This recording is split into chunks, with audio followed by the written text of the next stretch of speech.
Hello everyone and a very very good morning to all of you. सभी को visible Audible हूँ मैं? एक बार सभी लोग कमेंट्स करके बता देंगे कि हाँ जी मैम आप विजिबल भी हो और ऑडिबल भी हो। यस, चलिए great. So welcome to the session everyone. आप सभी का हार्दिक स्वागत है आज के सेशन में। जितने भी नए स्टूडेंट्स आए हैं इस चैनल पे पहली बार आए हैं, सबसे पहले इस चैनल को सब्सक्राइब जरूर कर लेंगे, इस वीडियो को लाइक जरूर कर देंगे और शेयर जरूर कर देंगे। तो स्टार्ट करने जा रहे हैं हम आज का सेशन वोकैबुलरी के साथ। और आज का पहला वर्ड है, the very first word of the day is baroque. Baroque शब्द का मतलब क्या होता है? आपने किसी चीज को बहुत ज्यादा सजाया हुआ है, बहुत ज्यादा डेकोरेट किया हुआ है, मतलब उसका स्टाइल कैसा है? उसका स्टाइल बरोक है, मतलब बहुत ही सुंदर डेकोरेटेड। पार्ट ऑफ स्पीच ये शब्द आपका, एक सेकेंड में इसको एडिट क्यों नहीं कर पा रही हूँ, जस्ट 1 सेकेंड, 1 सेकेंड दीजिए मुझे, कुछ तो गड़बड़ हुई है।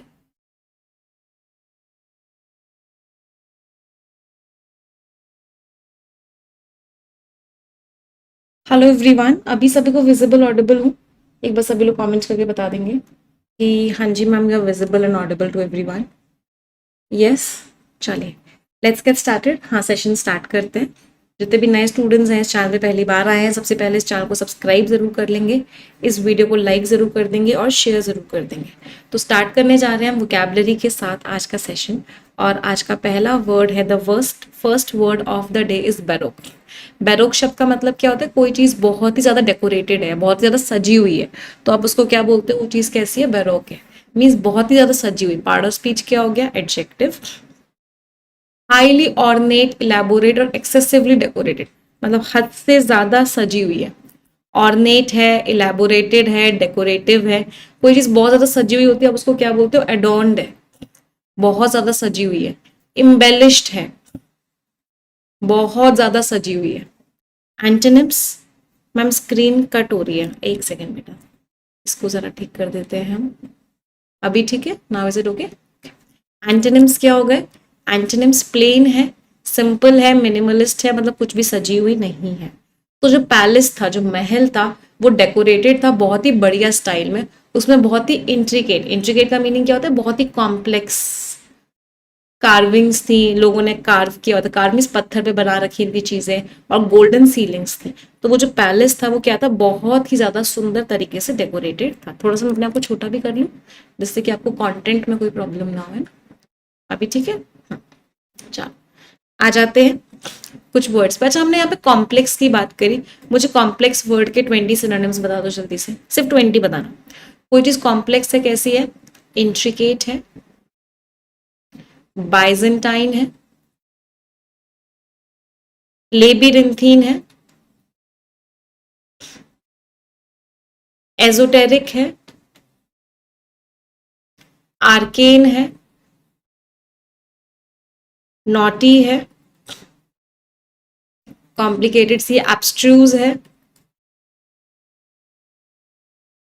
कॉम्प्लिकेटेड है, पजलिंग है। अच्छा, क्लियर नहीं है तो अनक्लियर है। अनक्लियर का क्या हो जाता है? वेग है, एम्बिगुअस है। अच्छा, नॉटी तो हमने लिख दिया। मडी है, फॉगी है, फ्रॉस्टी है, ब्लरी है, मिस्टी है, क्लाउडी है, फजी है, एनिग्मेटिक है, कॉन्वोल्यूटेड है, ऑफस्केटेड है। इन सारे शब्दों का मतलब क्या है? वो चीज क्लियर नहीं है, कॉम्प्लेक्स सी है, कॉम्प्लिकेटेड। नेब्यूलस है, वेरी गुड, नेब्यूलस है, हेजी है। सारे वर्ड्स क्लियर नहीं है। जितने भी हमने वर्ड्स लिखे हैं, सारे वर्ड्स का पार्ट ऑफ स्पीच क्या है?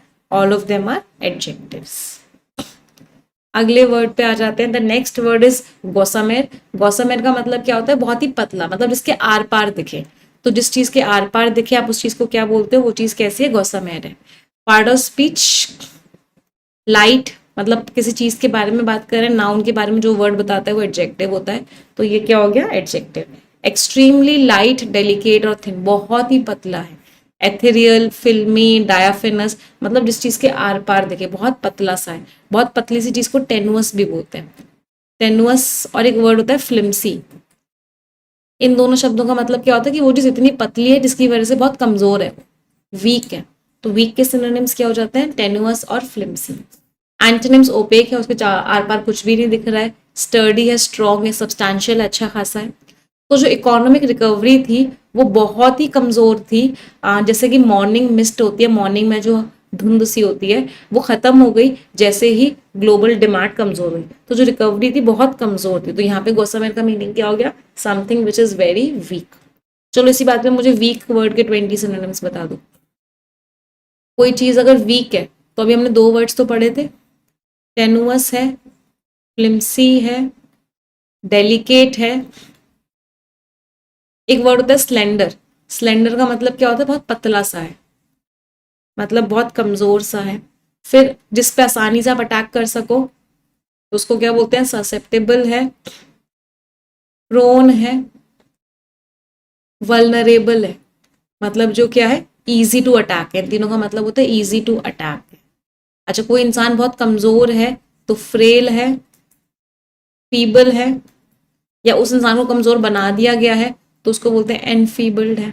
आसानी से वो टूट जाएगी वो चीज, तो वो चीज कैसी है? फ्रिजाइल है, आसानी से टूट जाएगी। अच्छा, कोई इंसान बहुत डरपोक है इसलिए कमजोर है। डरपोक है तो मीक है, येलो बेलीड है,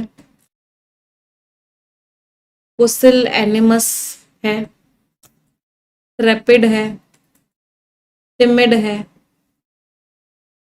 टिमोरस है। डरपोक लोगों के वर्ड्स हैं ये, है ना? जो इंसान बहुत ही ज्यादा डरपोक है। कावर्डली है, बहुत डरपोक है। अच्छा, बहुत शर्मीला सा है तो कॉय है, डिफिडेंट है, बैशफुल है, शाय है। इनका मतलब क्या है? कि वो इंसान कैसा है? बहुत ज्यादा शर्मीला सा है।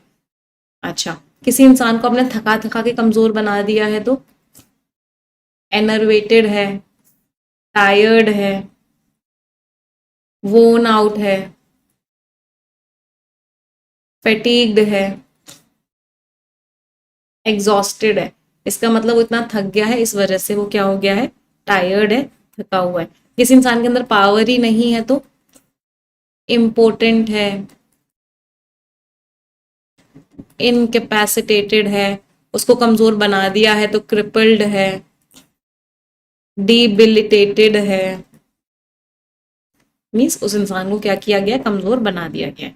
तो ये सारे कुछ ना कुछ वीक से रिलेटेड है। कहीं ना कहीं वो इंसान कैसा है? बहुत ज्यादा कमजोर है।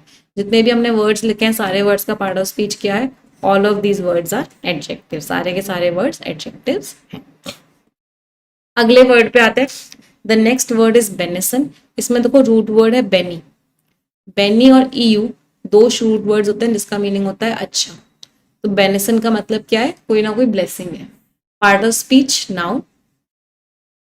तो ब्लेसिंग दी है, आशीर्वाद दिया है, गुड विशेष दी है, बेनिसन। Blessing, benediction. अच्छा, दो शब्द होते हैं। एक रूट वर्ड होता है डिक्ट। डिक्ट रूट वर्ड का मीनिंग होता है टू टेल। आप किसी को कुछ बता रहे हो। तो दो वर्ड्स होते हैं, एक होता है बेनेडिक्शन और दूसरा होता है मेलेडिक्शन। तो बेनी में गुड और डिक्शन का मतलब है बोलना, मतलब आप सामने वाले ने उस इंसान को आपको ब्लेसिंग दी है। तो बेनेडिक्शन का मीनिंग क्या हो जाता है? ब्लेसिंग। मेलेडिक्शन, मैला और कैको दो शब्द होते हैं जिनका मीनिंग होता है खराब। तो मेलेडिक्शन में उस इंसान ने क्या किया? कुछ खराब बोला है। कुछ खराब बोला है मतलब अभिशाप दिया है, मतलब कर्स। बेन बोलते हैं अभिशाप को और बोन बोलते हैं ब्लेसिंग को। तो ये आर्टिकल आपके या फिर ये ऐसे बहुत बार लिखने को आया आपके डिस्क्रिप्टिव राइटिंग में। टेक्नोलॉजी अ बून और अ बेन, आर्टिफिशियल इंटेलिजेंस अ बून और अ बेन। तो बून का मतलब क्या है? ब्लेसिंग। और बेन का मतलब क्या है? अभिशाप। दोनों वर्ड्स का पार्ट ऑफ स्पीच क्या है? दोनों में लास्ट में आईओएन लग रहा है, मतलब दोनों शब्द आपके नाउन्स। तो ग्रेस, एंटोनिम्स कर्स दिया है, कंडेमनेशन बुराई करी है, मिसफॉर्च्यून सब खराब हो रहा है। तो प्रीस्ट ने अपनी ब्लेसिंग्स दे दी न्यूली मैरिड कपल को। तो जो नया मैरिड कपल था उसको क्या दी? प्रीस्ट ने ब्लेसिंग्स दी। अच्छा, हमने यहाँ पे मैरिड सॉरी एवरीवन, हमने यहाँ पे मैरिड की बात करी। कोई मुझे मैरिज और वेडिंग के बीच में डिफरेंस बता सकता है? बहुत बार एग्जामिनेशन में भी आता है। एक वर्ड होता है मैरिज और एक वर्ड होता है वेडिंग।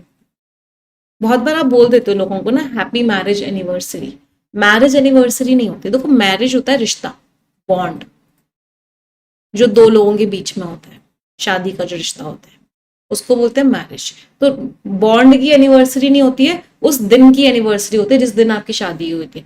वेडिंग होता है डे, जिस दिन यू वर मैरिड, जो शादी का जो दिन होता है, व्हेन यू वर मैरिड या when you got into the relationship of marriage, उस दिन को बोलते हैं वेडिंग। तो हैप्पी वेडिंग एनिवर्सरी, कभी भी हैप्पी मैरिज एनिवर्सरी मत बोलना, है ना। तो मैरिज इज द रिश्ता and wedding is that day. हमारी मैरिज थी उस दिन नहीं, हमारी वेडिंग थी उस दिन, रिश्ता नहीं था उस दिन वो दिन था जिस दिन वो रिश्ता बना था। It is always wedding. दूसरी बात, एक और आता है, बहुत लोगों की आदत होती है मैरिड विद लिखने की या बाय करने की, इज मैरिड बाय सुहानी या मैरिड विद सुहानी। नहीं, पहले होता था कि एक केस में विद लगाते थे, एक केस में टू लगाते थे, अब मॉडर्न इंग्लिश के हिसाब से सिर्फ और सिर्फ टू लगता है। तो married to, he is married to Suhani या Suhani is married to him. आप हमेशा कौन सा प्रीपोजिशन लगाओगे, you will always use to. Similarly known वाला भी बहुत बड़ा एग्जामिनेशन में आता है, he is known by Ramesh, Ramesh के द्वारा नहीं जाना, नोन के साथ भी क्या लगाते हो, to, he is known to Ramesh. तो नोन और मैरिड दोनों के केस में क्या लगता है, प्रेपोजिशन टी और टू लगता है। वेरी इंपॉर्टेंट कॉन्सेप्ट है ना, बहुत जरूरी इंपॉर्टेंट कॉन्सेप्ट। चलिए अगले वर्ड पे आते हैं, फुगेशियस। लास्ट में ओ यू एस लग रहा है, पार्ट ऑफ स्पीच क्या हो गया, एडजेक्टिव। फुगेशियस मीन्स जो क्षण भर का, lasting for only a very short time, जो बहुत थोड़े से समय ही चले, फ्लीटिंग, क्षण भर का हो फुगेशियस। एफिमेरल है, ट्रांजिटरी है, एवेनेसेंट है, मोमेंट्री है, मतलब क्षण भर का है, ज्यादा लंबा नहीं चलेगा, टेम्पररी है। साधारण शब्दों में बोलें तो टेम्पररी है। एंटोनिम्स, एंड्योरिंग है, बहुत लंबा चलेगा, परपेचुअल है, चलता रहेगा, इम्यूटेबल है, आप बदल नहीं सकते। पेरेनियल रिवर्स होती है हमारी, पेरेनियल का मतलब भी क्या होता है, जो हमेशा बहेंगी, एवर फ्लोइंग, तो जो हमेशा चलेगा। तो स्टॉक मार्केट का जो रैली था, स्टॉक मार्केट का जो पूरा का पूरा मूवमेंट था, वो फुगेशियस था, वो क्षण भर का था, कुछ ही दिनों के अंदर खत्म हो गया और कॉर्पोरेट अर्निंग्स को डिसअपॉइंट कर दिया उसने। तो रैली का मतलब क्या है, जो चीजें चल रही हैं। तो फुगेशियस था, क्षण भर का। अच्छा, अभी हमने क्षण भर की बात करी, बहुत सारे बच्चे कंफ्यूज होते हैं कुछ वर्ड्स में। एक वर्ड होता है मोमेंटरी। मोमेंटरी वर्ड का मतलब क्या होता है, जो चीज क्षण भर की है ना, लास्टिंग फॉर अ मोमेंट। तो कोई भी चीज अगर मोमेंटरी है मतलब वो क्षण भर की है, ठीक है। फिर एक वर्ड होता है मोमेंटस। मोमेंटस का मतलब क्या होता है, वो चीज बहुत इंपॉर्टेंट है। देखना वर्ड्स एक जैसे हैं इसलिए एक साथ लिखवा रहे हो जिससे कि आप कभी कंफ्यूज मत हो, है ना। फिर एक वर्ड होता है मॉन्यूमेंटल। इसका मतलब क्या होता है कि वो चीज बहुत ह्यूज है, प्रोडिजियस है, मतलब उसका साइज बहुत बड़ा है। तो तीनों वर्ड्स दिखने में भले ही एक जैसे हैं, बट तीनों वर्ड्स का पार्ट ऑफ स्पीच भी सेम है, लेकिन तीनों वर्ड्स का मीनिंग एकदम अलग अलग है, और आपको पता होना चाहिए तीनों वर्ड्स का मीनिंग का डिफरेंस क्या है, ठीक है। अच्छा, प्रोडिजियस की बात करें तो प्रोडिजी वाले भी एक जैसे कुछ वर्ड्स होते हैं जो एग्जाम में आ जाते हैं। एक वर्ड होता है प्रोडिजी। प्रोडिजी आपका नाउन होता है, इसका मतलब क्या होता है, जीनियस। जैसे वो कैब प्रोडिजी की बुक आती है जो हमारी, तो वो कैब जीनियस, ठीक है। फिर एक वर्ड होता है प्रोडिजियस, ये तो अभी अभी हमने पढ़ दिया कि वो चीज क्या होती है, बहुत ही ह्यूज होती है, बहुत ही बड़ी होती है। फिर एक वर्ड होता है प्रोडिगल, ये भी एडजेक्टिव होता है। इसका मतलब होता है ऐसा इंसान जो बहुत ज्यादा खर्चा करता है, इसको प्रॉफ्लिगेट भी बोलते हैं, स्पेंड थ्रिफ्ट भी बोलते हैं, स्क्वैंडरिंग भी बोलते हैं, मतलब बहुत ज्यादा खर्चा करने वाला, लैविश होता है ये। तो ये तीनों वर्ड्स भी एक जैसे हैं, आपको इनमें डिफरेंस पता होना चाहिए। हाँ, जो इंसान बहुत पैसा वेस्ट करता है उसको क्या बोलते हैं, प्रोडिगल। चलिए वापस आ जाते हैं अगले वर्ड पे। The next word is forlorn. Forlorn means जो अकेला है, दुखी है. 6 बार ये वर्ड एग्जाम में आया हुआ है, मतलब बहुत इंपॉर्टेंट वर्ड है ना. ये नंबर बताता है कि वो वर्ड कितनी बार आपके एग्जामिनेशन में आया हुआ है. तो अकेला फील कर रहा है, लोनली है, कोई उम्मीद नहीं है, बहुत सैड है. डेजोलेट है, मिजरेबल है, लोनली है, बहुत सैड है. तो मेलनकोलिक है, बहुत दुखी है. एंटोनिम्स बहुत खुश है भाई, चीयरफुल है, होपफुल है, जॉयफुल है, बहुत हैप्पी है. तो जो पपी को छोड़ दिया गया वो दुखी लग रहा था, क्योंकि वो वेट कर रहा था कि कोई आए और उसकी केयर करे. तो बहुत क्या लग रहा था, दुखी. अच्छा, मुझे दुखी वर्ड के सिनोनिम्स बता दो. कितने बताओगे? 20 बता पाओगे मुझे दुखी वर्ड के? चलो कोशिश करो. सैड है तो ग्लम है, ग्लूमी है, मेलनकोलिक है, ल्यूग्यूब्रियस है, सेटनाइन है, क्रेस्टफॉलन है, ब्लू फील कर रहा है,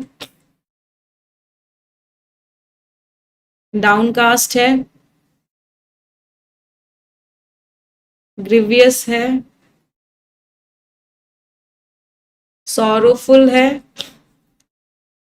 वीफुल है, रो रहा है आंसू भर भर के, तो टीयरफुल है. टीयरफुल के 2 वर्ड्स होते हैं, एक होता है लैक्रिमोस और एक वर्ड होता है लैक्रिमल. डोलफुल है, डोलोरस भी कहते हैं. डोलोरस है क्या, बहुत ज्यादा सैड फील कर रहा है, बहुत ज्यादा खराब फील कर रहा है. अनहैप्पी है. 2 वर्ड्स और बचे हुए हैं. बहुत ज्यादा दुख, अपसेट है, वेरी गुड. डिजेक्टेड है, डिसअपॉइंटेड है,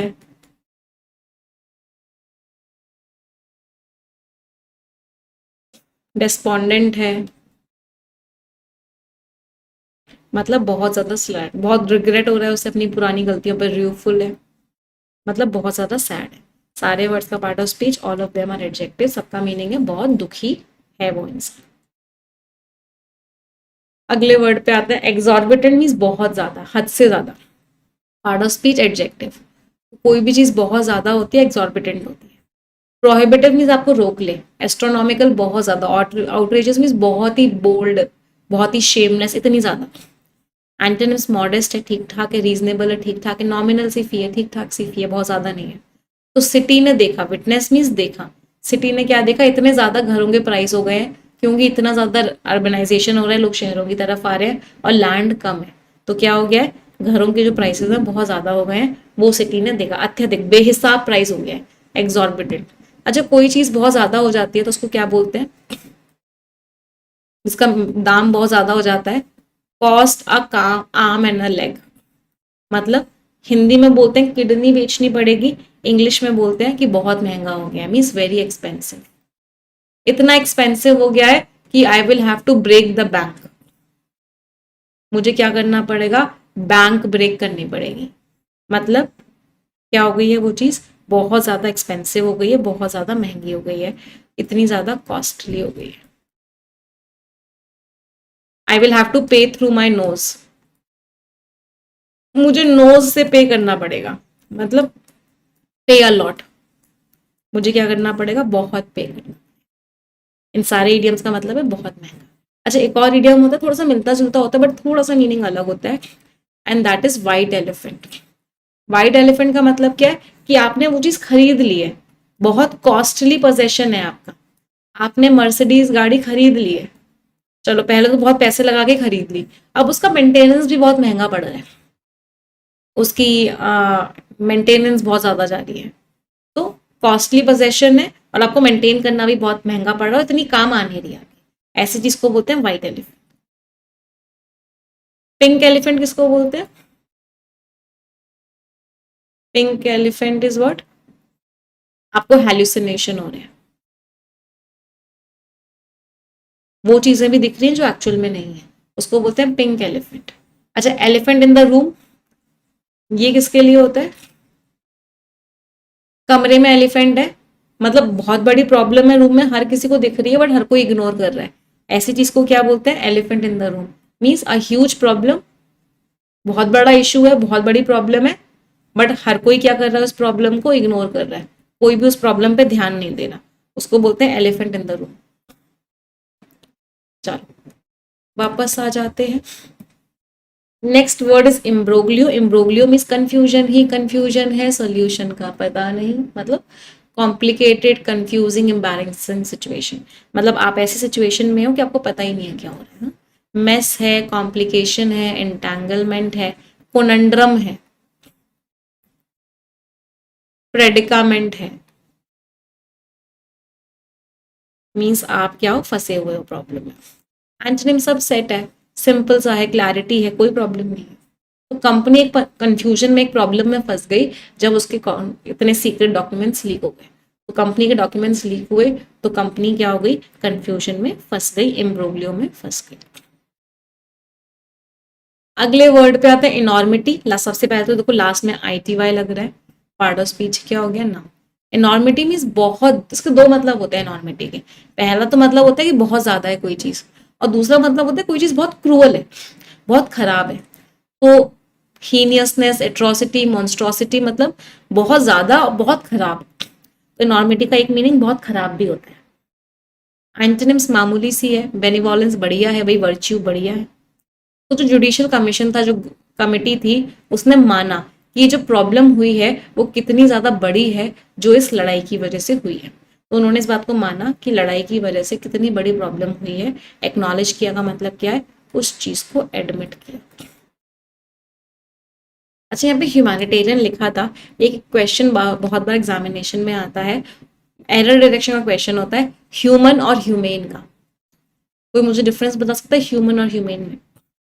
इन दोनों का पार्ट ऑफ स्पीच भी अलग है। ह्यूमन नाउन होता है, ह्यूमेन आपका एडजेक्टिव होता है। ये सेम वही वाली चीज है, ब्रेथ और ब्रीथ। इसमें लास्ट में ई नहीं लग रहा तो ये नाउन है, इसमें लास्ट में ई लग रहा है तो ये एडजेक्टिव है। सिमिलरली कंप्लेन और कंप्लेंट, कंप्लेंट नाउन होता है और कंप्लेन आप, मैंने एडजेक्टिव क्यों लिखा, हाँ, और कंप्लेन आपका वर्ब होता है। ये मैंने एडजेक्टिव गलत लिख दिया है, ये वर्ब होता है। तो ह्यूमन का मतलब इंसान, वहां रे इंसान। तो ह्यूमन तो सभी को पता है इंसान, लेकिन ह्यूमेन का मतलब होता है काइंड, कंपैशनेट, मतलब वो इंसान बहुत काइंड है। ब्रेथ का मतलब सांस, अंदर बाहर की जो सांस होती है। ब्रीथ का मतलब होता है टू टेक अप, मतलब टू ब्रीथ, ब्रीथ करो, मतलब इसका मतलब सांस लेना है। तो अगर ये सांस है तो ये सांस लेना है। अगर ये कंप्लेंट है तो ये कंप्लेंट करना है। मतलब ये वाला जो पोर्शन है, ये दोनों, ये वर्ब है और ये दोनों नाउन है। ये नाउन है और ये एडजेक्टिव है। यहाँ से ना एरर डिटेक्शन में बहुत बार क्वेश्चन आता है पार्ट ऑफ स्पीच का, कि वर्ब आना होता है, नाउन लिख देते हैं, हम पूछते हैं क्या एरर है। तो हमेशा बहुत केयरफुल होना जब आप इन वर्ड्स को डील करो तो। चलिए अगले वर्ड पे आ जाते हैं। The next word is panicky. आप पैनिकी हो रहे हो मतलब बहुत ज्यादा डर रहे हो, part of speech adjective. Feeling और showing sudden sudden uncontrollable fear, मतलब बहुत ज्यादा डर लग रहा है आपको, फ्राइटेंड हो, अलार्म्ड हो, टेरिफाइड हो, हॉरिफाइड हो, मतलब बहुत डर लग रहा है। एंटोनिम्स काम हो, कंपोज्ड हो, कॉन्फिडेंट हो, इक्वानिमस हो, कोई डर नहीं है, आराम से शांत हो। तो वो बहुत डर गई जब उसने रियलाइज किया कि फ्लाइट से पहले उसका पासपोर्ट खो गया है। तो वो क्या हो गई, बहुत ज्यादा डर गई। शी बिकेम पैनिकी, हद से ज्यादा उसे डर लग गया। अच्छा, डर की बात करें, डर का एक बड़ा प्यारा वर्ड होता है, बहुत बड़ा एग्जामिनेशन में आता है, एप्रीहेंशन। एप्रीहेंशन का मतलब क्या होता है, फियर। अगर आप एप्रीहेंसिव हो तो आपको डर लग रहा है, मतलब आप फियरफुल हो। एप्रीहेंशन नाउन फॉर्म है और एप्रीहेंसिव एडजेक्टिव फॉर्म। अच्छा, एप्रीहेंड का मतलब क्या होगा, एप्रीहेंड वर्ब फॉर्म है। इसके दो मतलब होते हैं। पहला मतलब होता है किसी को अरेस्ट करना। तो पुलिस क्या कर रही है, एप्रीहेंड कर रही है, मतलब अरेस्ट कर रही है, जेल में डाल रही है, मतलब इनकारसरेट कर रही है, इम्प्रिजन कर रही है। दूसरा मतलब होता है आप किसी चीज को समझ पा रहे हो, अंडरस्टैंड कर पा रहे हो। तो एप्रीहेंड इज अरेस्ट करना, इनकार्सरेट करना, इम्प्रिजन करना मतलब जेल में डालना, और दूसरा मतलब क्या हो गया, आप उस इंसान को क्या कर रहे हो, आप उस इंसान को अरेस्ट कर रहे हो, दूसरा समझ रहे हो, अंडरस्टैंड कर रहे हो उस टॉपिक। वापस आ जाते हैं अगले वर्ड पे। अगला वर्ड इज डिसेप्टिवली, मीन्स धोखे से, आप धोखा दे रहे हो। पार्ट ऑफ स्पीच क्या हो गया, एडवर्ब, जिस तरीके से कि वो कुछ और है बट लग कुछ और रहा है, मिसलीड कर रहे हो, धोखा दे रहे हो। इल्यूजन दे रहे हो, इल्यूजरी मीन्स धोखा दे रहे हो, फैलेशियसली गलत तरीके से, स्पेक्यसली गलत तरीके से धोखा दे रहे हो, ट्रिक कर रहे हो। एंटोनिम्स ट्रांसपेरेंट हो, बिल्कुल पारदर्शिता है, कोई धोखा नहीं है, ओपन है, बिल्कुल क्लियरली बता रहे हो, एक्सप्लिसिटली मीन्स क्लियरली बता रहे हो। तो कंट्री का जो फिजिकल डेफिसिट था, जो कमी थी, वो क्या लग रही थी, धोखा दिया जा रहा था, कम दिखाई जा रही थी कि हमारे पास पैसे की कमी है, कम कमी है, धोखा दिया जा रहा था, क्योंकि बहुत सारी लाइबिलिटीज, बहुत सारे जो लोन्स वगैरह, बहुत सारी जो जिम्मेदारियां थी, उनको बजट से बाहर कर दिया गया था। इस वजह से ऐसा दिखाया जाता है कि कंट्री में ज्यादा डेफिसिट नहीं है, बट एक्चुअल में कंट्री में बहुत डेफिसिट था। मजा आया वोकैबुलरी पढ़ने में, येस और नो माय चैंपियंस। अच्छा, एक रिक्वेस्ट करूंगी सभी को, 5,500 बच्चे देख रहे हैं सेशन, बट अभी तक सबने लाइक नहीं किया सेशन, तो एक बार तुरंत के तुरंत सभी लोग सेशन को लाइक कर देंगे। If 5,500 students are watching, 5,500 likes तुरंत हो जाने चाहिए। मिस किया आपने एडिटोरियल को 2 दिन? कितने लोगों ने पीडीएफ से पढ़ा था एडिटोरियल इन 2 दिन, या पुरानी कोई एडिटोरियल की क्लास देखी थी?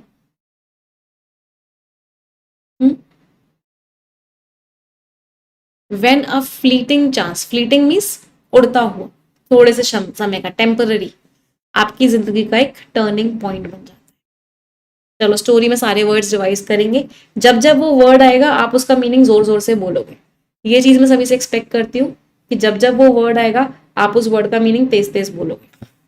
ईरा में हमेशा एक डर था कि उसके जो सपने हैं बहुत कमजोर हैं, वो सरवाइव नहीं कर पाएंगे जब रियलिटी आएगी। उसको लगता था कि उसके सपने बहुत ही गौसम है, गौसम मीन्स बहुत ही हल्के हैं, हल्के धागे के जैसे हैं, जो एक बहुत ही तूफान वाले स्काई में है। उसकी फैमिली बहुत ही मॉडेस्ट थी, बहुत ही डाउन टू अर्थ थी, बहुत ही सिंपल, मॉडेस्ट का मतलब है सिंपल है, बहुत ही सिंपल फैमिली से थी वो, और वो हमेशा दुखी फील करती थी, फॉरलॉर्न मींस सैड। जब भी वो देखती थी दूसरों को कि दूसरों को बहुत अच्छी अपॉर्चुनिटीज मिल रही हैं, दूसरों के कनेक्शंस बहुत अच्छे हैं, उनकी जिंदगी आसान है, तो बहुत दुखी फील करती थी। एक दिन क्या हुआ, उसको एक बहुत ही फुगेशियस, फुगेशियस मीन्स बहुत ही छोटा सा, टेम्पररी चांस मिला कि वो अपनी हैंडमेड डिजाइन्स को एक एग्जीबिशन पे शो करे, जो बहुत ही ग्रैंड और बहुत ही डेकोरेटेड स्टाइल के लिए जानी जाती थी। Baroque means decorated. Entry fee बहुत थी, लेकिन उसकी एग्जॉर्बिटेंट मीन्स ह्यूज, उसकी एंट्री फीस बहुत ज्यादा थी, और पैसा अरेंज करना उसके लिए बहुत ही बड़ी प्रॉब्लम थी, इम्ब्रोग्लियो मीन्स प्रॉब्लम थी, क्योंकि हर किसी को लग रहा था कि इसका रिस्क बहुत ज्यादा है।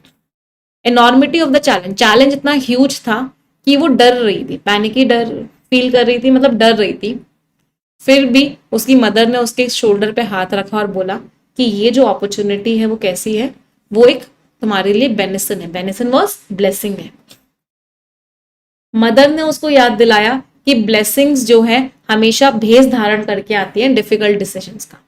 एग्जीबिशन ऊपर ऊपर से डिसेप्टिवली भी धोखा दे रही थी, एग्जीबिशन ऐसा लग रहा था सिंपल सी है, लेकिन उसकी चमकने वाली वॉर के अंदर बहुत ही ज्यादा कंपटीशन था, बहुत ही ज्यादा डिमांडिंग जजेस थे, स्ट्रिक्ट जजेस थे, और बहुत सारे आर्टिस्ट थे। एक मोमेंट के लिए तो ईरान ने अपने कदम पीछे ले लिए, उसको वो कन्विंस हो गई थी कि वो वहां की है ही नहीं, लेकिन फिर उसने याद किया कि उसने कितने साल बिताए हैं अपने क्राफ्ट को अच्छा करने में। उसने करेज गैदर किया, अपने काम को ऑनेस्टली प्रेजेंट किया, और उन सारी स्ट्रगल्स के बारे में बात करी जिसकी वजह से उसकी डिजाइन आई है। हालांकि वो फर्स्ट तो नहीं आई, लेकिन एक बहुत ही बढ़िया मेंटोर ने उसको नोटिस किया और उसको गाइडेंस देने का वादा किया। वो जो अपॉर्चुनिटी थी वो उसकी जिंदगी का टर्निंग पॉइंट बन गई। उस अपॉर्चुनिटी ने उसको सिखाया कि सक्सेस जो है बहुत बड़ी विक्ट्री की तरह नहीं आती है, कभी कभी एक कदम से शुरू होती है आपकी सक्सेस। वो जब आप लेते हो, जब आपका दिल अंदर से कपकपा रहा होता है, ट्रेम्बल मीन्स कपकपा रहा होता है, तो जब आप डर रहे होते हो, जब आप उस समय एक कदम आगे बढ़ते हो, वो आपकी सक्सेस होती है। तो मॉरल क्या है, एक छोटी सी अपॉर्चुनिटी ही आपकी पूरी जिंदगी बदल सकती है, अगर आप उसको करेज, प्रिपरेशन और सेल्फ बिलीफ के साथ मीट करो। I will tell you a story. एक चीज़ मैं आपको बताती हूँ। कल हम लोग ना ईश्वी का एडमिशन करवाने गए थे, इसलिए मैंने आपको बोला था ना कि क्लास नहीं होगी, मैं ट्रैवल कर रही थी, फिर मैं वापस आई, हम ईशवी का एडमिशन करवाने गए थे कल, तो वहाँ जो प्रिंसिपल से बात हो रही थी, तो पेरेंट्स का भी आजकल इंटरव्यू होता है जब बच्चे का एडमिशन होता है ना स्कूल में, तो देवर आस्किंग मी आप क्या करते हो, तो आई टोल्ड हर कि मैं ना बैंकिंग एग्जामिनेशन की प्रिपरेशन करवाती हूँ स्टूडेंट्स को, और जितने भी गवर्नमेंट एग्जाम्स होते हैं उनके।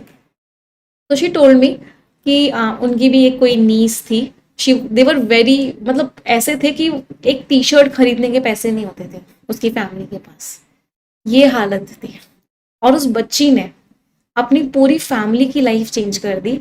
अभी अभी उसने, मतलब वो ऐसे पूरा डिटेल में ही बता रही थी कि अभी कुछ टाइम पहले उसने 45 lakhs का एक घर खरीदा है, एक किया की सेल्टॉस गाड़ी खरीदी है उसने, और अब उसकी फैमिली अपने घर में रहती है, जो पहले रेंट के एक कमरे में इतने सारे लोग रहते थे, अब उनके पास अपना घर है, अपनी गाड़ी है, सिर्फ और सिर्फ उस एक बच्ची की मेहनत की वजह से।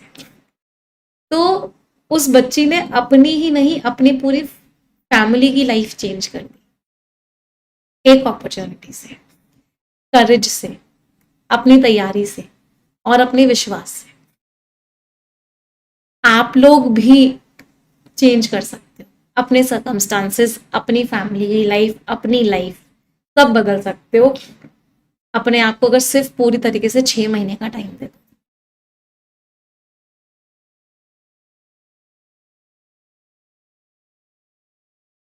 You can also change lives,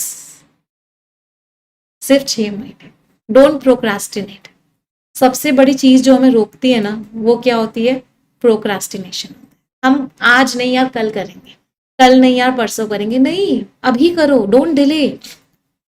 I am telling you बेटा, मैं आपको इस बात को ना गारंटी लिख के दे सकती हूँ, स्पेशली उन बच्चों को जो बैंकिंग एग्जाम की तैयारी करते हैं। तो वो एसएससी वाले जो बच्चे हैं, जो डिफेंस वाले बच्चे हैं, उनकी जर्नी थोड़ी लंबी होती है, उनके एग्जाम्स होते हैं, फिर रिजल्ट्स लंबे आते हैं, डिलेड होते हैं, फिर और टाइम लग जाता है, फिर ऑफर लेटर डिले आता है, फिर ज्वाइनिंग बहुत टाइम, तो उन बच्चों को तो टाइम लग सकता है।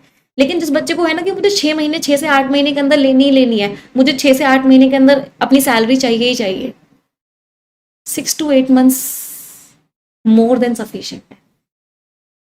इतनी अपॉर्चुनिटीज आती हैं पूरे साल, 40 से 50 हजार वैकेंसीज आती हैं पूरे साल। अभी ये आ गया, फिर अगले महीने कुछ और वैकेंसी आ जाएगी, फिर अगले महीने कुछ और वैकेंसी आ जाएगी, फिर अगले महीने कुछ और वैकेंसी आ जाएगी, बैक टू बैक नोटिफिकेशन आते हैं। सबका सिलेबस सेम होता है, सारे एग्जाम्स का, सारे बैंक एग्जाम का सिलेबस सेम होता है सबका, और सब चीज एकदम टाइम पे होती है। अगर बोला है, पूरा कैलेंडर आया, अगर बोला है कि जनवरी के अंत तक आपका फाइनल हो जाएगा, आपका ऑफर लेटर आ जाएगा, फेब्रवरी तक, मार्च तक आपकी ज्वाइनिंग हो जाएगी, तो हो जाएगी। इस महीने आपका प्रीलिम्स का एग्जाम होगा, इस महीने आपका मेंस का एग्जाम होगा, इस महीने आपका इंटरव्यू होगा, तो होगा। और सिर्फ एक एक महीने के गैप में सब कुछ हो जाता है कि अगर अगस्त में आपका प्रीलिम्स का एग्जाम है, तो सितंबर या अक्टूबर में आपका मेंस का एग्जाम हो जाएगा, नवंबर या दिसंबर में आपका इंटरव्यू हो जाएगा, जनवरी में आपकी लिस्ट आ जाएगी, फेब्रवरी या मार्च तक आपका ज्वाइनिंग हो जाएगी। बैक टू बैक चीजें होती हैं, और अगर फिर भी आप तैयारी नहीं कर रहे हो, फिर भी आपको ये, आप अपना जी जान नहीं लगा रहे हो, तो कहीं ना कहीं कमी है। तो मेक श्योर करो कि यार लेना है सिलेक्शन, चाहे कुछ भी हो जाए, बात कुछ और करना होगा बाद में सोच लेंगे। अभी तो सबसे बड़ी चीज क्या है कि सैलरी आनी चाहिए हाथ में, अपने खुद के कमाए हुए पैसे होने चाहिए, सबसे बड़ा ऑब्जेक्टिव अभी वो होना चाहिए।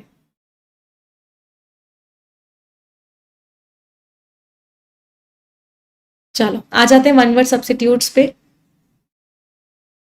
First word is what? Gust. Gust means बहुत तेज हवा आ गया, a sudden strong rush of wind, हवा का झोंका, गस्ट। हैमलेट बहुत बार एग्जाम में आता है, छोटा सा जो विलेज होता है उसको हैमलेट बोलते हैं, शेक्सपियर के एक नॉवल का नाम भी हैमलेट है। A very small village is what? Hamlet. Inscribe करना, आप क्या कर रहे हो, किसी पत्थर पे कुछ लिख रहे हो। आजकल ना बहुत लोग ना मॉन्यूमेंट्स में, उनको बड़ा पता नहीं क्या शौक होता है, अपने नाम और अपने लवर्स का नाम लिख के आते हैं, इंस्क्राइब करके आते हैं कि यहाँ पे नाम लिख दिया तो अमर हो गया हिस्ट्री में। बहुत ही गलत चीज होती है हालांकि। नेल, जब घंटी बजती है जो बताती है कि कोई किसी की डेथ हुई है, किसी का फ्यूनरल है, तो उस विलेज को क्या बोलते हैं? नेल। जैसे चर्च में जनरली घंटियां, बेल्स होती हैं जो बजाई जाती हैं जब किसी का फ्यूनरल होता है, तो दैट इज व्हाट नेल। आ जाते हैं फ्रेजल वर्ब्स पे। काम डाउन, शांत हो। First of all calm down, थोड़ा सा शांत हो जाओ। कैंप आउट, कैंपिंग करने चल रहे हैं भाई, बाहर रहेंगे टेंट में, कैंप आउट करने। केयर फॉर, किसी का ध्यान रखना, लुक आफ्टर भी बोलते हैं, किसी का ध्यान रखना।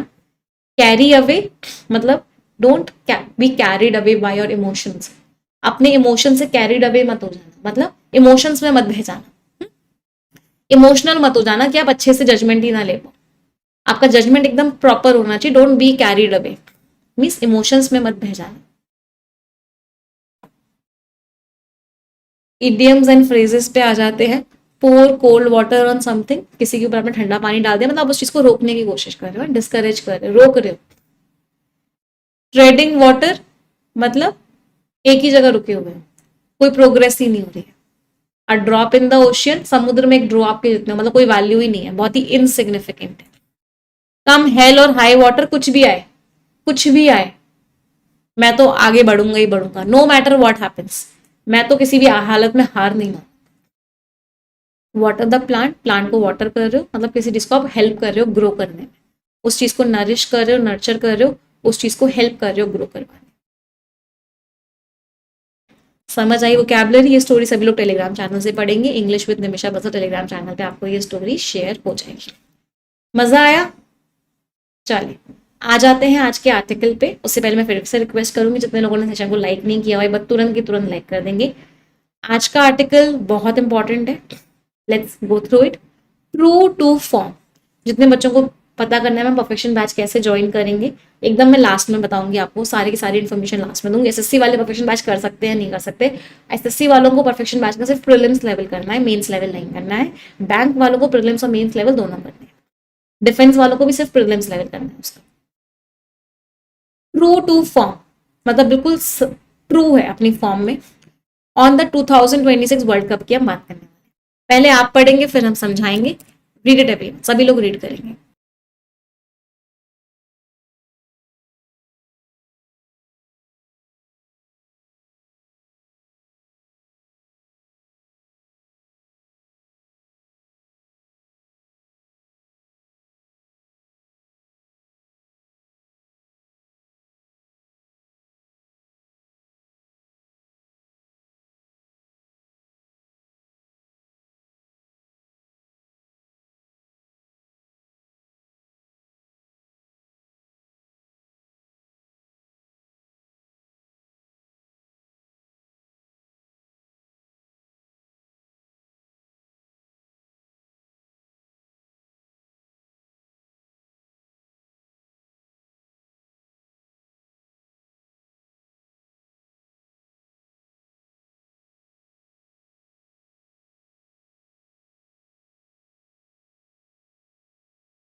चलिए देखते हैं ऑथर क्या कह रहे हैं। When the 2026 वर्ल्ड कप, जब 2026 का वर्ल्ड कप किक ऑफ हुआ, किक ऑफ में स्टार्ट हुआ ऑन जून 11, जून 11 को स्टार्ट हुआ, मैक्सिको सिटी में शुरू हुआ। The air was filled with, वहां की जो हवा थी वो भरी हुई थी, मतलब माहौल, वहां का माहौल कैसा था? कॉशियस ऑप्टिमिज्म, कॉशियस मीन्स बहुत ही केयरफुल होके लोग उम्मीद कर रहे थे, ऑप्टिमिज्म मीन्स उम्मीद, होप। दिस बीइंग द, तो ये वाला जो वर्ल्ड कप है ये फर्स्ट 48 टीम वर्ल्ड कप है, मतलब पहली बार 48 टीम्स का वर्ल्ड कप है। There were apprehensions, apprehensions means डर थे। किस चीज को लेकर डर थे? दैट द ग्रुप स्टेज, कि जो पूरा का पूरा स्टेज होगा, ओवरऑल जो परफॉर्मेंस होगी उसकी क्वालिटी उतनी अच्छी नहीं होगी। Would be low on quality, quality उतनी अच्छी नहीं होगी। और ये फीचर कर रहा है, मतलब इसके अंदर इंक्लूडेड है, फीचर मीन्स इंक्लूडेड है, बहुत सारे वन साइडेड गेम्स भी होंगे। लेकिन उम्मीद स्टेम्ड हुई, मतलब कहाँ से ओरिजिनेट हुई, कहाँ से शुरू हुई उम्मीद, उम्मीद कहाँ से आना शुरू हुआ, फ्रॉम स्पोर्ट्स। स्पोर्ट्स के अंदर जो इनेट, इनेट मीन्स नेचुरल, तो स्पोर्ट के अंदर एक अपने अंदर से एक क्षमता होती है कि वो एडजस्ट करता है, वो इवॉल्व करता है, मतलब डेवलप करता है, एंड थ्राइव करता है, थ्राइव मीन्स ग्रो करता है न्यूअर सेटिंग्स में। तो स्पोर्ट्स में कुछ भी नया ला दो, धीरे धीरे स्पोर्ट्स अपने आप डेवलप करना शुरू हो जाता है, स्पोर्ट्स के अंदर ये क्वालिटी होती है। After more than a months action, एक महीने का काम हो चुका है उसके बाद, it can be safely said, इस बात को हम बहुत अच्छे से कह सकते हैं, that the world cup in north America, कि जो वर्ल्ड कप है नॉर्थ अमेरिका में, मतलब ये वर्ल्ड कप कहाँ हो रहा है, ये वर्ल्ड कप आपका नॉर्थ अमेरिका में हो रहा है। और ये कैसी सक्सेस है, ये फुटबॉलिंग सक्सेस है। फुटबॉलिंग सक्सेस का मतलब क्या होता है, इसका मतलब होता है कि मतलब वो सक्सेस जो धीरे धीरे धीरे धीरे करके बढ़ रही है। तो पावर से, स्ट्रेंथ से, ताकत से, आपकी मेहनत से, तो वो सक्सेस जो आपकी मेहनत से बढ़ती है, वो चीज जो आप अपनी मेहनत से, अपने टैलेंट से, अपनी ताकत से, अपने कोशिशों से लेके आते हो, उसको बोलते हैं फुटबॉलिंग सक्सेस। तो ये जो वर्ल्ड कप है, ये इसी तरह की सक्सेस में कन्वर्ट होता जा रहा है, लोग मेहनत कर रहे हैं और सक्सेसफुल कर रहे हैं इस चीज को। हालांकि जो हमारे सेमीफाइनलिस्ट हैं इस वर्ल्ड कप में, फ्रांस है, स्पेन है, अर्जेंटीना है और इंग्लैंड है, ये सारे के सारे फॉर्मर विनर्स हैं। फॉर्मर मीन्स पहले के, ये सारे के सारे पहले से विनर्स होते आए हैं। अभी जो करेंटली रैंक्ड हैं टॉप में, and from the pedigreed, pedigreed का मतलब क्या है, जिनकी हिस्ट्री ही चलती आ रही है कि जो बहुत बढ़िया परफॉर्मर्स हैं, तो जिनकी हिस्ट्री ही ऐसी है, जो बहुत बड़े परफॉर्मर्स हैं, उनको बोलते हैं पेडिग्रीड परफॉर्मर्स। तो जो पेडिग्रीड और स्टैब्लिश्ड स्टेबल्स है, मतलब जो स्टैब्लिश्ड परफॉर्मर्स हैं, जो बहुत बड़े पहले से ही परफॉर्म करते आए हैं, there has been ample, ample means huge. तो चलो बहुत बढ़िया जो पुराने परफॉर्मर्स हैं वो तो है ही है, साथ के साथ नए नए लोगों के लिए भी जगह आ रही है कि वो अपनी आइडेंटिटी खुद बनाए, अपनी जगह खुद बने। केप वर्डे, ये एक बहुत ही छोटा सा आर्चिपेलागो है, बहुत ही छोटा सा आइलैंड सा है, जो कि अफ्रीका की वेस्ट कोस्ट के पास है। तो अफ्रीका के समुद्र के तट पर है ये केप वर्डे। ये क्वालिफाई कर गया है नॉकआउट्स के लिए, नॉकआउट्स का मतलब के कंपटीशन के लिए क्वालिफाई कर गया है। एंड फाइटिंग डिफेंडिंग चैंपियन, और जो हमारी बहुत ही बढ़िया चैंप, और ये किससे लड़ रहा है, अर्जेंटीना से लड़ रहा है, जो कि बहुत ही चैंपियन रहा है जो इसके अगेंस्ट है। Toe to toe, toe to toe means बहुत स्ट्रिक्ट कॉम्पिटिशन चल रहा है। तो अगर आप किसी से टो टू टो कॉम्पिटिशन में हो, तो मतलब बहुत ही स्ट्रिक्ट कॉम्पिटिशन में होते हो। स्पिरिटेड परफॉर्मेंसेस, बहुत ही बढ़िया परफॉर्मेंसेस, स्पिरिटेड मीन्स जोश वाली, एंथुसियास्टिक, तो बहुत ही जोशीली परफॉर्मेंसेस आ रही है डेमोक्रेटिक रिपब्लिक ऑफ कॉन्गो से, सेनेगल से। इजिप्ट का जो नियर डिफीट था, लगभग लगभग डिफीट था अर्जेंटीना का राउंड ऑफ 16 में, और नॉर्वे ने ओवरकम किया, हरा दिया लगभग 5 बार जो टाइटलिस्ट था, तो मतलब 5 बार जीतने वाले ब्राजील को हरा दिया नॉर्वे ने। एंड स्ट्रेचिंग इंग्लैंड, और इंग्लैंड को वो चलाता रहा लगभग लगभग 120 मिनट तक। ये सारे के सारे विविड मीन्स अलग अलग, अलग अलग एग्जाम्पल्स हैं कि कितना ज्यादा फैला हुआ है स्पोर्टिंग एक्सीलेंस। मतलब स्पोर्टिंग एक्सीलेंस, स्पोर्ट्स की जो पावर है सिर्फ कुछ ही कंट्रीज के पास नहीं है, सब जगह फैल चुकी है। अफ्रीका के कोस्ट से एक छोटा सा आइलैंड आया है, फिर डेमोक्रेटिक रिपब्लिक ऑफ कॉन्गो और सेनेगल ने बहुत बढ़िया परफॉर्म किया है, तो नॉर्वे ने बहुत बढ़िया परफॉर्म किया है। तो अलग अलग कंट्रीज बहुत बढ़िया परफॉर्म कर रही हैं इस बार के वर्ल्ड कप में, ऑथर ने ऐसा बोला है। समझ में आ रहा है सभी को? चलो अगला पैराग्राफ पढ़ेंगे सभी लोग।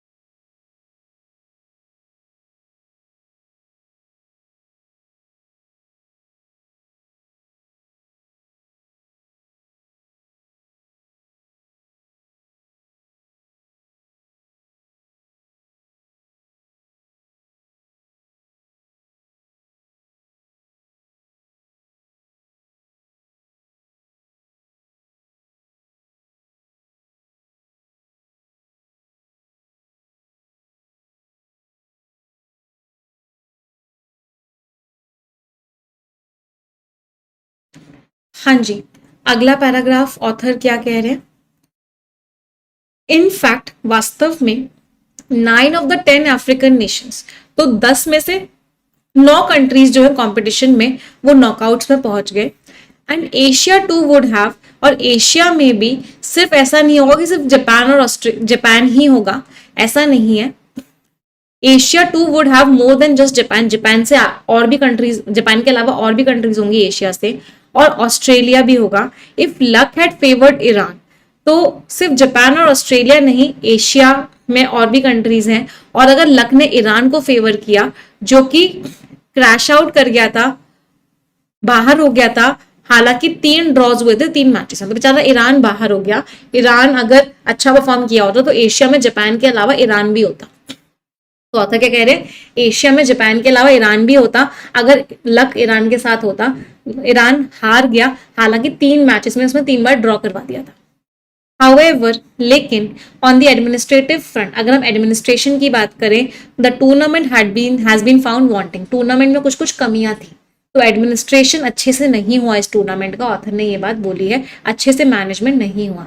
There were problems galore, galore means huge, बहुत सारी प्रॉब्लम्स थी शुरुआत से, तो बिगिनिंग से, शुरुआत से बहुत सारी प्रॉब्लम्स थी। जैसे कि ईरान को फोर्स किया गया था कि तुम मैक्सिको में कैंप करो, मैक्सिको में रहो, ईरान को ऐसा बोला गया, और उसे बहुत लंबे लंबे घंटे ट्रैवल करने पड़ते थे सियाटल जाने के लिए, लॉस एंजलिस जाने के लिए।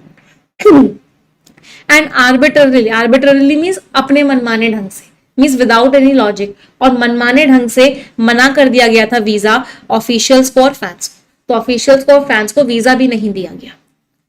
बट गवर्निंग बॉडी फीफा, लेकिन फीफा ने टर्न नहीं की एक न्यू लीफ, मतलब एक नया चैप्टर शुरू नहीं किया। अमंग द कंट्रोवर्सीज, जो प्रॉब्लम्स चली, जो कंट्रोवर्सीज चली, उनमें से क्या कंट्रोवर्सी थी कि किस तरीके से वीडियो असिस्टेंट रेफरी सिस्टम, तो वीडियो की हेल्प से रेफरी सिस्टम को अप्लाई किया गया। अर्जेंटीना की जो नैरो विन हुई थी, मतलब बहुत नजदीकी विन हुई थी, 3-2 से जीता था अर्जेंटीना इजिप्ट से, तो उसमें किस तरीके से रेफरी सिस्टम जो लगाया गया था उसके ऊपर लड़ाई हुई थी, कंट्रोवर्सी हुई थी। अफ्रीकन नेशन ने देखा, तो अफ्रीकन कंट्री ने क्या देखा कि एक जो गोल था वो उसका ओवरटर्न कर दिया गया, एक गोल उसका कैंसिल कर दिया गया जो उसने गोल किया था, फॉर अ फाउल कमिटेड, कि उसने एक फाउल किया था लीड अप में, उस मैच में उसने एक फाउल किया था, इसकी वजह से उसका गोल कैंसिल कर दिया गया।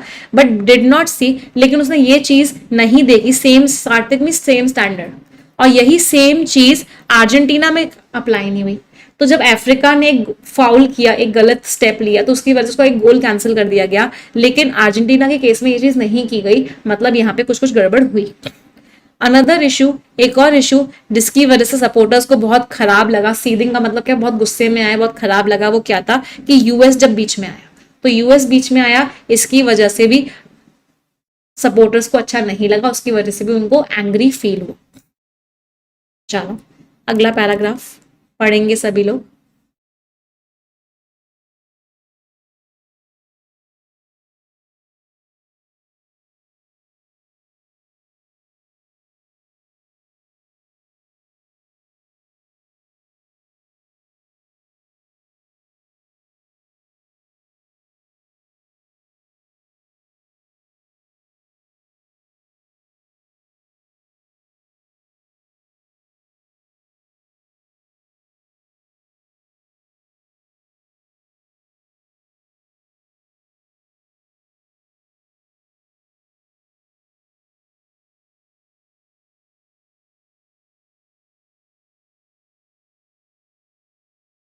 चलिए अगला पैराग्राफ पढ़ते हैं। प्रेसिडेंट डोनाल्ड ट्रंप को, जो प्रेसिडेंट डोनाल्ड ट्रंप का जो इंटरफेरेंस था वो लोगों को अच्छा नहीं लगा। क्या प्रॉब्लम लगी प्रेसिडेंट डोनाल्ड ट्रंप के इंटरफेरेंस में? कि उन्होंने in the deferral of forward Folarin Balogun's 1 match suspension in time to play Belgium in the round of 16। अब इस लाइन का मीनिंग क्या है? इस लाइन का मीनिंग है कि मिस्टर डोनाल्ड ट्रंप ने क्या किया कि ये कुछ ना टेक्निकल सी बात है। In the deferral of forward Folarin Balogun's 1 match suspension in time. चलो एक बार देखते हैं, शायद इसका अगली लाइन में समझ में आया कि ऑथर क्या कहना चाहते हैं। देयर इज नो एविडेंस, इस बात का कोई सबूत नहीं है टू प्रूव, इस बात को प्रूव करने के लिए कि जो मिस्टर ट्रम्प का फोन कॉल था फीफा के हेड गियानी इन्फेंटेनियो को, इसने डिसीजन को इन्फ्लुएंस किया होगा, इस बात का कोई प्रूफ नहीं है। लेकिन एक ऐसा सिनेरियो, एक ऐसी कंडीशन जहां पे जो कस्टोडियन है, कस्टोडियन मीन्स प्रोटेक्टर, सपोर्टर, तो जो सपोर्टर है गेम का, वो कंडोन कर रहा है, कंडोन मीन्स एक्सेप्ट कर रहा है। किस चीज को एक्सेप्ट कर रहा है? हर गलत को। तो हर गलत, जो चीफ ऑर्गेनाइजिंग कंट्री है, जो ऑर्गेनाइज कर रही है कंट्री, अगर वो कुछ गलत कर रही है और जो प्रोटेक्टर है गेम का, कस्टोडियन है, वो भी उसको सपोर्ट कर रहा है, एक्सेप्ट कर रहा है, तो ये चीज गलत है। तो अगर ऐसा होगा तो डाउट तो नेचुरल है, सस्पेशन मीन्स डाउट, तो डाउट तो नेचुरल है। स्टार्टिंग फ्रॉम ट्यूसडे नाइट से शुरू होता हुआ किलियन मबापे का इररेसिस्टिबल में, जिसको आप रोक नहीं पा रहे हो, मतलब फ्रांस बहुत बढ़िया परफॉर्म कर रहा है, इनका स्पेन बहुत बढ़िया परफॉर्म कर रहा है, इनका बहुत ही एफरवेसेंट मींस एनर्जेटिक इंग्लैंड बहुत बढ़िया परफॉर्म कर रहा है, और मेसी का जो अर्जेंटीना है, जो एवरग्रीन है, जो हमेशा अच्छा परफॉर्म करता ही करता है, तो इन चारों कंट्रीज के लोग इतने बढ़िया परफॉर्म कर रहे हैं, तो ये जो है वापस आएंगे और ये दुनिया को मेस्मराइज करेंगे, दुनिया को बहुत ही अट्रैक्ट करेंगे, दुनिया को बहुत ही बढ़िया एक मैच दिखाएंगे। But it will be in footballs best interest, football के फायदे में होगा अगर उसके जो गार्डियंस हैं, जो फुटबॉल को प्रोटेक्ट करते हैं, फुटबॉल को सपोर्ट करते हैं, मतलब इस गेम को चलाते हैं, ऑल्टर करें, चेंज करें अपने मॉरल कंपस को। मॉरल कंपस का मतलब क्या है कि जिस तरीके से वो आजकल वो मैच करवा रहे हैं, उनकी जो मॉरल वैल्यूज है, जो जिस तरीके से चल रही है आजकल इन मैचेस को करवाने में, उनको चेंज करना पड़ेगा, मतलब उनको चीजों को ठीक करना पड़ेगा और उनको मार्च करना पड़ेगा। मार्च मीन्स आगे बढ़ना पड़ेगा इन टाउ।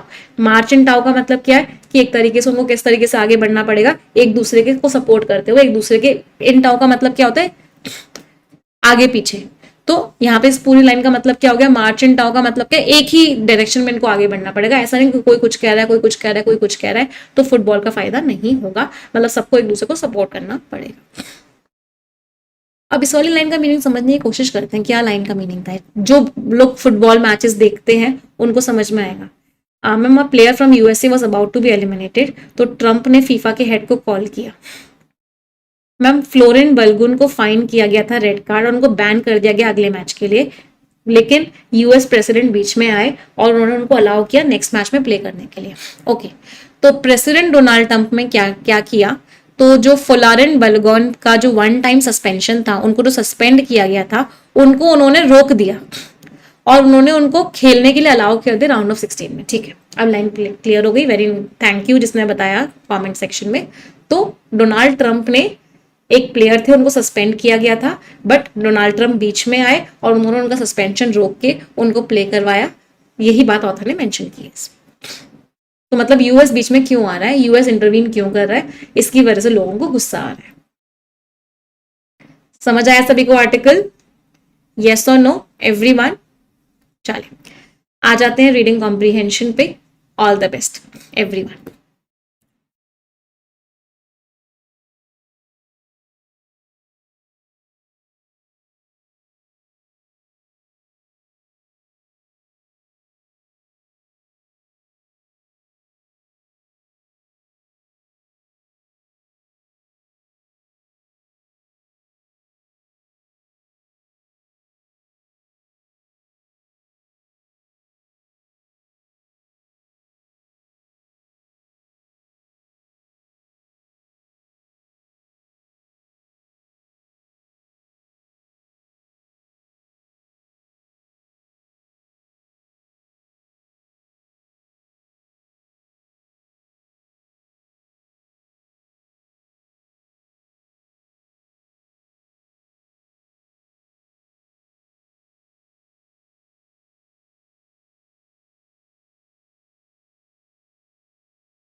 चलिए लेट्स डिस्कस इट।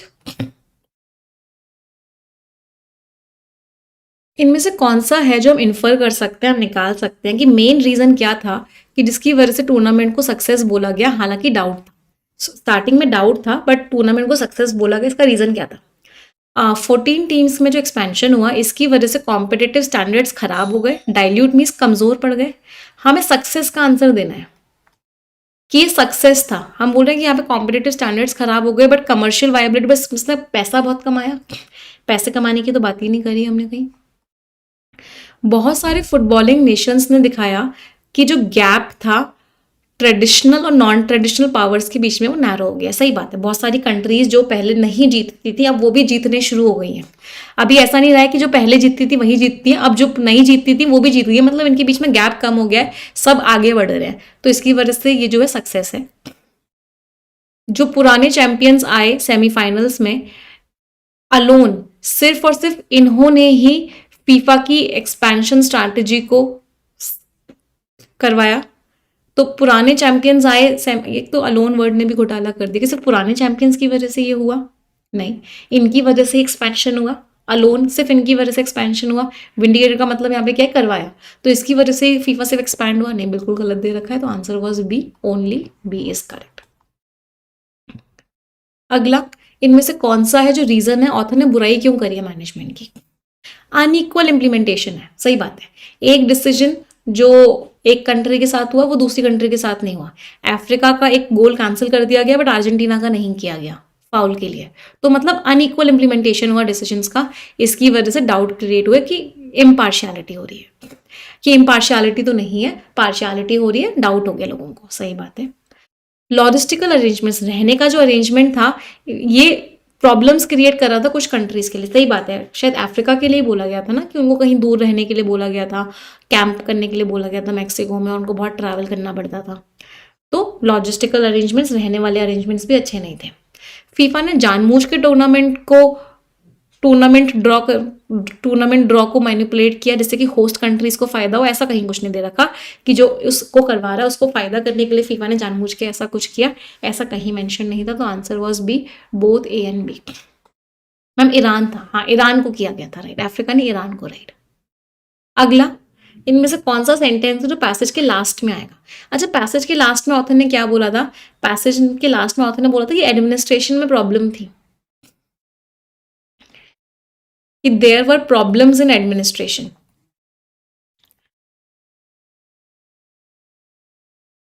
तो लास्ट में भी कोई ऐसी ही लाइन आनी चाहिए।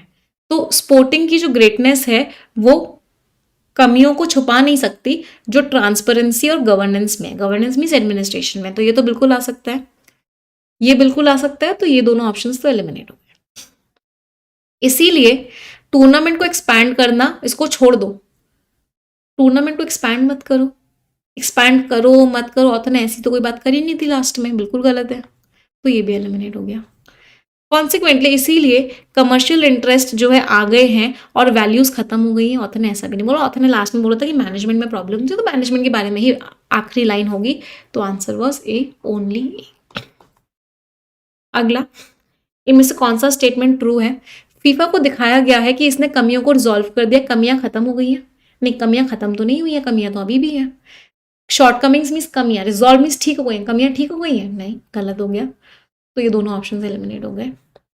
ऑथर कह रहे हैं कि जो डाउट था कि जो पॉलिटिकल इन्फ्लुएंस है वो क्लियर है, क्योंकि फीफा ने बार बार जो सवाल थे कि ये कंट्रीज ने ऐसा क्यों किया, कंट्रीज ने ऐसा क्यों किया, उनको इग्नोर किया है। सही बात है कि लोगों का डाउट सही था यार, यूएस बीच में क्यों आ रहा है, मतलब यूएस का सपोर्ट आ रहा है या यूएस का इंटरफेरेंस क्यों आ रहा है, तुमने अर्जेंटीना के केस में वो चीज़ क्यों नहीं करी जो अफ्रीका के केस में करी।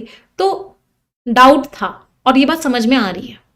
चलो, टूर्नामेंट ने दिखाया कि जो कॉम्पिटेटिव फुटबॉल है वो सिर्फ और सिर्फ अब डोमिनेंट कंट्रीज का नहीं रहा। सही बात है, सिर्फ पावरफुल कंट्रीज जो है, पावरफुल फुटबॉल नेशंस वही नहीं है ऊपर, बाकी कंट्रीज भी ऊपर आ रही है। तो टूर्नामेंट ने चीज दिखा दी कि जो कॉम्पिटेटिव फुटबॉल है अब वो बंधा हुआ नहीं है एक्सक्लूसिवली सिर्फ और सिर्फ डोमिनेंट कंट्रीज, कोई नई नई कंट्रीज भी सामने आ रही है। बिल्कुल सही बात है। तो answer was D, both B and. Tone, author को गुस्सा आ रहा था, चलो कह सकते हैं थोड़ा बहुत गुस्सा तो आ रहा था, बट ऑथर ने कहीं ताने नहीं मारे। सरकास्टिक का मीनिंग होगा ताने मारना, ऑथर ने कहीं ताने तो नहीं मारे। ट्रायम्फलिस्ट, ऑथर जीत को सेलिब्रेट कर रहे, पुरानी यादों को याद कर रहे हैं, नहीं। डेरिसिव, ऑथर मजाक उड़ा रहे हैं। सार्डोनिक, ऑथर मजाक उड़ा रहे हैं, नहीं। कमेंडेटरी, ऑथर ने तारीफ करी है, हाँ स्टार्टिंग में तारीफ करी थी ऑथर ने कि इसकी फुटबॉलिंग सक्सेस है, बहुत नए नए प्लेयर्स भी सामने आ रहे हैं, तो ऑथर ने स्टार्टिंग में तारीफ करी थी। हाँ, और बाद में डाटा भी था कि मैनेजमेंट में प्रॉब्लम्स थी, तो ऑथर ने तारीफ भी करी थी स्टार्टिंग में और बाद में डाटा भी था, दोनों टोन्स थी, तो आंसर वॉज डी। ऑथर ने कहीं मजाक नहीं उड़ाया, ऑथर ने कहीं पुरानी यादों को याद नहीं किया, ऑथर ने कहीं मजाक नहीं उड़ाया, कहीं कोई ताना नहीं मारा, आंसर वॉज डी। क्या क्या स्कोर्स रहे सभी के रीडिंग में? स्किमिंग पे आ जाए, चलिए let's move to skimming now. पहले पूरा पैसेज आप खुद से स्किम करेंगे, फिर हम समझाएंगे। अच्छा, एक बच्चे का ना बहुत देर से डाउट आ रहा है कि ma'am perfection batch, ma'am SSC का लेवल बहुत हाई हो गया है, तो क्या परफेक्शन बैच से एसएससी कवर हो जाएगा? बेटा परफेक्शन बैच के बाद एसएससी आपको इतना ईजी लगेगा कि यार इन लोगों को क्वेश्चन बनाने नहीं आते क्या, ये लेवल लगेगा आपको परफेक्शन बैच के बाद एसएससी वाले बच्चों को। एसएससी का लेवल परफेक्शन बैच के कंपैरिजन में बहुत ईजी। पहले तो सबसे पहले ना एसएससी का लेवल ये आता था, परफेक्शन का बैच का लेवल ये था, अब एसएससी का लेवल यहाँ आ गया है। मान लो इस साल उन्होंने लेवल और इंक्रीज भी किया तो यहाँ आ जाएंगे ज्यादा से ज्यादा, इसके ऊपर तो कभी जा ही नहीं सकते। बैंकिंग का लेवल कहीं यहाँ आता है, तो एसएससी वाले बच्चे तो मतलब जो परफेक्शन बैच में आते हैं वो बच्चे एसएससी में तो पूरे पूरे नंबर लेके आते हैं, एक नंबर कहीं नहीं आता परफेक्शन बैच वाले बच्चों का एसएससी में। तो ये क्वेश्चन ही बहुत अजीब सा था। अनसेफ प्रैक्टिसेस, कुछ खराब प्रैक्टिसेस चल रही हैं, वियतनाम बोट एक्सीडेंट की हम बात करने जा रहे हैं। चलिए, all the best everyone. Perfection batch कैसे ज्वाइन करेंगे मैं एकदम लास्ट में बताऊंगी। अब आ जाते हैं स्किमिंग पे। एक रिक्वेस्ट भी करूंगी, 7,500 बच्चे देख रहे हैं, जिन्होंने लाइक नहीं किया अभी तक तुरंत की तुरंत लाइक कर देंगे सेशन को।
चलिए लेट्स डिस्कस इट।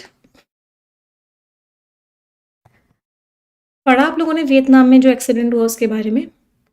तो वियतनाम में बोट ट्रेजेडी हुई जिसकी वजह से काफ़ी लोग डूब गए, डेथ्स हो गई। दो रीजंस थे, वेदर खराब हुआ, स्पीड बोट ने शार्प टर्न लिया तो वो लेफ्ट की तरफ टिल्ट हुई। पैसेंजर्स सारे के सारे इंडियन टूरिस्ट थे, वो राइट की तरफ बैठे हुए थे, वो सारे के सारे लेफ्ट में गिर गए। सारा का सारा पैसेंजर वेट एक जगह आ गया, बोट का बैलेंस खराब हो गया और बोट जो है गिर गई। जैसे जैसे बोट जैसे गिर गई तो बोट के जो कैप्टन थे और जो गाइड थे वो तो बाहर निकल गए फ्रंट डोर से। बाकी लोग जिनको ओपनिंग मिली वो भी बाहर कूद गए। जो लोग नहीं निकल पाए वो फंस गए उस बोट के अंदर और पानी के अंदर चले गए। रेस्क्यूअर्स ने उनको खींचा, फर्स्ट एड आया, उनको वापस से जान उनमें डालने की कोशिश की गई उनको हॉस्पिटल ले जाने से पहले। ये सब कुछ ने टाइम ले लिया और जिसकी वजह से लोगों की डेथ हो गई। 15 इंडियंस मर चुके हैं, 17 सर्वाइव किए हैं, 4 वियतनामीज क्रू भी सर्वाइव कर गया है। इंडियंस जो स्पीड बोट पे थे वहां पे वो किस में थे, मोर देन 100 एम्प्लॉयज, मतलब एक मोबाइल कंपनी के अपने एम्प्लॉयज को वियतनाम ले गई थी एक टूर पे। तो एक मोबाइल कंपनी थी, वो अपने एम्प्लॉयज को टूर पे ले गई थी वियतनाम और उसमें से वो एम्प्लॉयज थे इंडियंस। इंडस्ट्री डेटा दिखाता है कि 3 करोड़ इंडियंस हर साल फॉरेन कंट्रीज जाते हैं। बहुत सारे तो नॉन मेट्रो सिटीज से आते हैं। बहुत सारे सर्वाइवर्स जो थे वो ऐसी सिटीज से थे। साउथ ईस्ट एशिया बहुत अच्छी डेस्टिनेशन बन चुका है। थाईलैंड और वियतनाम बहुत लोग जाते हैं। सिंगापुर और मलेशिया तो जाते जाते हैं, थाईलैंड और वियतनाम भी बहुत लोग जाते हैं घूमने। इनमें से बहुत सारे टूरिस्ट स्पॉट्स डेवलप कर रहे हैं, लेकिन इंडिया की तरह उनमें भी सेफ्टी प्रैक्टिसेस नहीं है। जैसे कि इंडिया में भी होता है, इंडिया में भी ऑपरेटर्स के पास लाइफ जैकेट नहीं होती हैं, वो बोलते नहीं है पैसेंजर को कि लाइफ जैकेट पहनो। लाइफ जैकेट लोगों को थोड़ा सा अफ्लोट रखती है, उनका हेड ऊपर रहता है अगर वो समुद्र में चले, समुद्र में गिर जाए तो। फूकॉक में पैसेंजर्स को लाइफ जैकेट दी गई, लेकिन ये कंफर्म नहीं किया गया कि क्या उनको पहनने को बोला भी या नहीं बोला। एक और सेफ्टी फीचर क्या है कि पैसेंजर्स जो है क्या रहते हैं, अपनी सीट से स्ट्रैप्ड रहते हैं जिससे कि वो शिफ्ट ना हो। जब वेदर चेंज हो, थोड़ा सा शिफ्ट भी होगा पैसेंजर का वेट तो वो स्पीड बोट की स्टेबिलिटी को अफेक्ट करता है।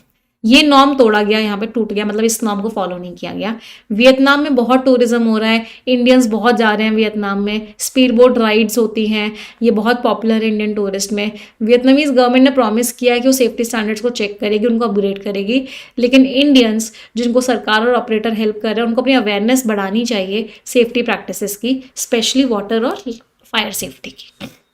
तो ऐसा इंडियंस के साथ ही क्यों होता है, मतलब बार बार इंडिया में इतने इंसिडेंट्स हुए, अब वियतनाम में जाके भी ये इंसिडेंट हो गया इंडियंस के साथ, इतने सारे इंडियंस डूब गए, डेथ हो गई, सेफ्टी स्टैंडर्ड्स फॉलो नहीं हो रहे थे, वेरी ट्रैजिक।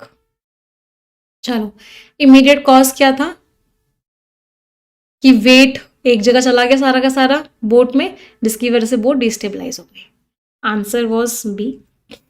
नेक्स्ट, कौन सा सेफ्टी की कमी थी? सेफ्टी की कमी ये थी कि उन्होंने पैसेंजर्स को उनकी सीट से सिक्योर नहीं किया था, जिसकी वजह से पैसेंजर सारे के सारे एक तरफ हो गए, बोट में सारा का सारा वेट एक तरफ हो गया, बोट पलट गई। आंसर वॉज सी।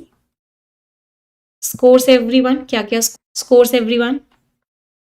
अच्छा, अभी हम पार्सिंग भी करेंगे, बिल्कुल एंड में करवाऊंगी मैं पार्सिंग ना, डोंट वरी। चलिए आ जाते हैं मैच द कॉलम्स पे। Make a clean sweep is what? आप सब जीत गए हो, क्लीन स्वीप, आराम से सब कुछ जीत गए हो। टेक समवन बाय सरप्राइज, किसी को आपने एकदम हैरान कर दिया है। इन द क्लियर 10 शब्द है, इनमें से 3 वर्ड्स का मीनिंग सभी लोग कमेंट्स में लिखेंगे। आप सभी की जिम्मेदारी है कि आप कम से कम 3 वर्ड्स का मीनिंग कमेंट्स में लिखेंगे ही लिखेंगे। इट इज़ अ रिस्पॉन्सिबिलिटी, और हर बच्चा अपनी जिम्मेदारी पूरी करेगा।